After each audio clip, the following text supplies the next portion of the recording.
സഹോദരന്മാരെ, ബഹുമാനപ്പെട്ട മുക്കം ഉമർ ഫൈസി ഉസ്താദ് ഇന്നലെ മാധ്യമങ്ങൾ ചോദിച്ച ചോദ്യത്തിന് മറുപടി പറയുമ്പോൾ പറഞ്ഞു, ഈ സ്ത്രീകൾ പൊതുരംഗത്ത് ഇറങ്ങിയിട്ട് പ്രവർത്തിക്കുന്നതിനെ കുറിച്ചിട്ടുള്ള അഭിപ്രായം പറഞ്ഞു. അദ്ദേഹത്തിന്റെ മതവിധി പറഞ്ഞതാ. അത് പറയാനുള്ള അർഹത അദ്ദേഹത്തിനുണ്ട്. കാരണം അദ്ദേഹം ഒരു മതപണ്ഡിതനാണ്. അതുകൊണ്ട് തന്നെ അദ്ദേഹം ആ വിഷയത്തിൽ അഭിപ്രായം പറഞ്ഞു. അതേപോലെ ജമാഅത്തെ ഇസ്ലാമിയെ കുറിച്ച് ചോദിച്ചപ്പോൾ അതിനും അദ്ദേഹം മറുപടി പറഞ്ഞു. അത് ഇവിടെയുള്ള ചില ആൾക്കാർക്ക് ഇഷ്ടപ്പെടുന്നില്ല. ആയിരിക്കും അതിന്റെ പേരിൽ മുക്കം ഉമർ ഫൈസി ഉസ്താദിനെ വളരെ മോശമായിട്ട് ചിത്രീകരിക്കുക. ആര്? ഇവിടുത്തെ CPM-കാരും ഇവിടുത്തെ കോൺഗ്രസ്സുകാരും ഇവിടുത്തെ BJP-ക്കാരും ഇവിടുത്തെ സുറാബിക്കാരൊന്നുമല്ല, മുസ്ലിം ലീഗിന്റെ പ്രവർത്തകന്മാർ. അവര് പറയുന്ന ഇത് നമ്മളെ ഫാത്തിമ താരിയ മത്സരിക്കുന്നത് കൊണ്ട് പറഞ്ഞതാണ്. അതൊന്നുമല്ല കൂട്ടരെ. ഇതേ വിഷയം സമദ് പൂക്കോട്ടൂര് മുമ്പ് പറഞ്ഞിട്ടുണ്ട്. ഇപ്പൊ അദ്ദേഹം മാറ്റി പറഞ്ഞിട്ടുണ്ട്. അദ്ദേഹം പല കാര്യങ്ങളും മാറ്റി പറയുന്ന വ്യക്തിയാ. ഇസ്ലാമിക നിയമം അനുസരിച്ചിട്ടുള്ള കാര്യം അദ്ദേഹം മുമ്പ് പറഞ്ഞിട്ടുണ്ട്. അതേപോലെ ഈ വിഷയത്തെക്കുറിച്ച് തന്നെ സിൻസാറുലക്കിന്റെ പ്രസംഗം എടുത്തിട്ട് കേട്ടോക്കിയാൽ മതി. നിങ്ങൾക്ക് തിരിയും, നിങ്ങൾക്ക് മനസ്സിലാവുമെങ്കിൽ മനസ്സിലാവും. അതുമാത്രമല്ല, അബ്ദുൽ സമദാനിയുടെ പഴയ പ്രസംഗമുണ്ട്. അതെല്ലാം എടുത്തിട്ടൊന്ന് കേട്ടുനോക്ക്. എന്താണ് ഇസ്ലാമിക മാനോ? അത് മാത്രമല്ല, മുക്കം ഉമർ ഫൈസി ഉസ്താദ് എന്നാ പറഞ്ഞ് സംവരണ സീറ്റിലാണെങ്കിൽ പ്രശ്നമില്ല. എന്തിനാണ് ജനറൽ സീറ്റിൽ ഇങ്ങനെ പെൺകുട്ടികളെ കൊണ്ടുപോയിട്ട് മത്സരിപ്പിക്കാൻ വേണ്ടി നിൽക്കുന്നത്? അവിടെ ആണുങ്ങളില്ലേ, യുവാക്കളില്ലേ, കൊള്ളുന്നവരില്ലേ, അവരെ മത്സരിപ്പിച്ചാൽ പോരെ എന്നേ അദ്ദേഹം പറഞ്ഞിട്ടുള്ളൂ. അത് തീരെ ഇഷ്ടപ്പെടുന്നില്ല ഇവർക്ക്. അത് നിങ്ങൾ ഇഷ്ടപ്പെട്ടാലും നിങ്ങൾ ഇഷ്ടപ്പെട്ടിട്ടില്ലെങ്കിലും അദ്ദേഹം പറയേണ്ട കാര്യം അദ്ദേഹത്തിന് പറയണ്ടേ? കാരണം അദ്ദേഹം അള്ളാഹുവിൽ വിശ്വസിക്കുന്നതല്ലേ. അദ്ദേഹത്തോട് നാളെ അള്ളാഹ് ചോദിക്കൂലേ, എന്തേ ഉമറെ നീ ഇങ്ങനെ ഇത്രക്കാര്യം അനാചാരമായിട്ട് മുസ്ലിം പെൺകുട്ടികളെ ഇങ്ങനെ തെരുവിലിറക്കിയിട്ട് രാഷ്ട്രീയത്തിന് വേണ്ടിയിട്ട് പ്രചരണം നടത്തും, നീ എന്തേ മിണ്ടിയിട്ടില്ലാന്ന് ചോദിക്കുമ്പോ അദ്ദേഹത്തിന് പറയണ്ടേ, അള്ളാഹ് ഞാൻ പറഞ്ഞിനി അവര് കാക്കായിട്ടാണെന്ന് പറയാലോ. അദ്ദേഹത്തിന്റെ തടി അദ്ദേഹത്തിന് രക്ഷിക്കണ്ടേ? അതുകൊണ്ട് അദ്ദേഹം പറയുന്നതേ ഉള്ളൂ. അത് നിങ്ങൾ ഉൾക്കൊണ്ടാലും ശരി, നിങ്ങൾ ഉൾക്കൊണ്ടിട്ടില്ലെങ്കിലും ശരി, അദ്ദേഹം മതകാര്യങ്ങളാന്ന് പറയുന്നത്.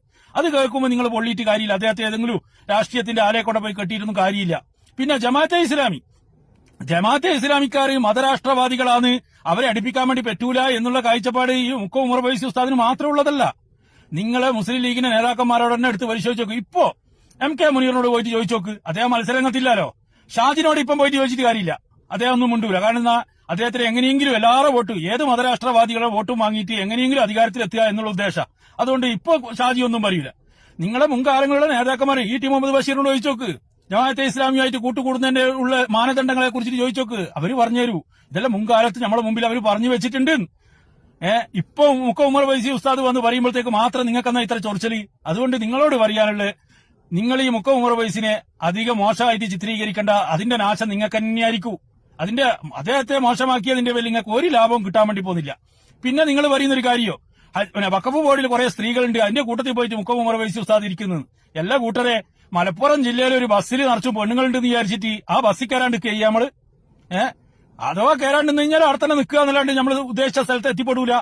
അതേപോലെ മലപ്പുറം ജില്ലയിൽ ഒരു വില്ലേജ് ഓഫീസിൽ ഒരു പെണ്ണുങ്ങളാണ് വില്ലേജ് ഓഫീസറെങ്കിൽ ആ വില്ലേജ് ഓഫീസറെ അടുത്ത് പോയിട്ട് കാര്യങ്ങൾ പറയാൻ പാടില്ല എന്ന് ആരെങ്കിലും പറഞ്ഞിട്ടുണ്ടാ? ആരും പറഞ്ഞിട്ടില്ലല്ലോ. ഇപ്പോ വയനാട് ജില്ലാ കളക്ടർ ഒരു പെണ്ണാ, അദ്ദേഹത്തിന്റെ അടുത്ത് പോകേണ്ടി വരൂലേ? അദ്ദേഹത്തോട് പല കാര്യങ്ങളും സംസാരിക്കേണ്ടി വരൂലേ? അതൊന്നും പാടില്ല എന്ന് ഏതെങ്കിലും ഒരു മതപണ്ഡിതം പറഞ്ഞിട്ടുണ്ടാ? പറഞ്ഞിട്ടില്ല. പക്ഷേ ഇങ്ങനെയുള്ള സംവരണ സീറ്റിലല്ലാത്ത ജനറൽ സീറ്റുകളിലേക്ക് പെൺകുട്ടികളെ നിർത്തിയിട്ട് മത്സരിപ്പിക്കുന്നതിന് എതിർപ്പ് തന്നെയാണ്. അത് ഇന്നല്ല, അന്നോ നാളെയോ മറ്റന്നാളോ എപ്പോ ആയാലും അങ്ങനെ തന്നെയാണ്. ആ വിഷയം ബഹുമാനപ്പെട്ട മുക്കം ഉമർ ഫൈസി ഉസ്താദ് പറഞ്ഞിട്ടുള്ളൂ.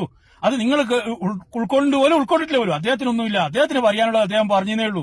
അതിന്റെ പേരിൽ അദ്ദേഹത്തെ വളരെ മോശമായി ചിത്രീകരിച്ചത് കൊണ്ട് നിങ്ങൾക്ക് ഒരു ലാഭവും കിട്ടാൻ വേണ്ടി പോകുന്നില്ല. നിങ്ങൾക്ക് അതിനെക്കൊണ്ട് നഷ്ടമല്ലാണ്ട് ഒരു ഉറുപ്പിന്റെ ലാഭവും നിങ്ങൾക്ക് കിട്ടാൻ വേണ്ടി പോകുന്നില്ല. അതുകൊണ്ട് ശ്രദ്ധിച്ചോ. മുക്കം ഉമർ ഫൈസി ഉസ്താദിന്റെ മേത്ത് കയറുന്നത് നിർത്തുന്നതാണ് നിങ്ങൾക്ക് നല്ലത് എന്നാണ് എനിക്ക് പറയാനുള്ളത്.